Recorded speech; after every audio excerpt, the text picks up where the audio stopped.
Arkadaşlar şimdi gördüm epey kişi izlemiş akım şeyini de. Şimdi Minecraft eğer depolamam iyi durumda galiba. Bir bakayım. Yani iyiyse belki çekme ihtimalim var yarın.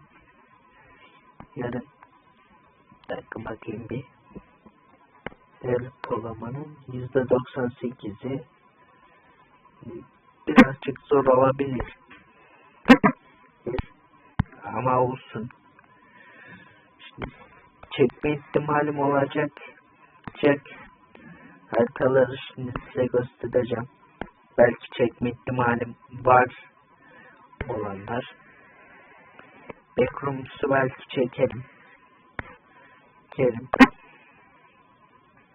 Buna tek blok çekerim. Şunu. Sonra skyblock belki çekerim. Yani arkadaşlar belki çekerim. Sonra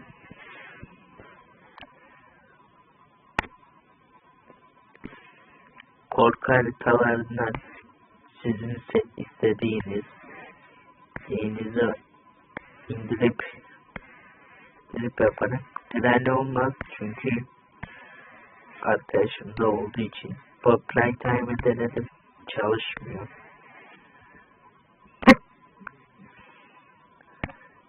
Yani Backrooms filan da var.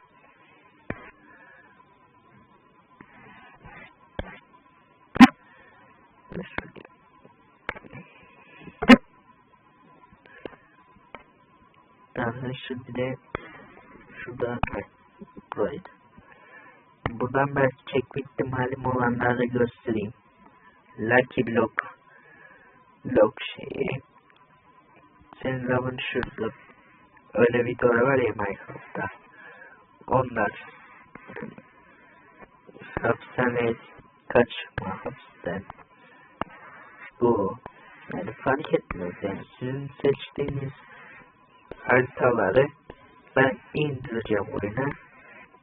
Oynayacağım. Belki bak şu Minecraft Doors map'ini %25 ihtimalle çekerim. Girelim. Uyuyacağım saat gece kaç? Bakın saat gece 20. Yok ne 20'si ya? 20 diye saat yok. Saat gece 2. Arkadaşlar. Siz görüyorsunuz ya ekranın kenarında. Seçin map ben oynayayım.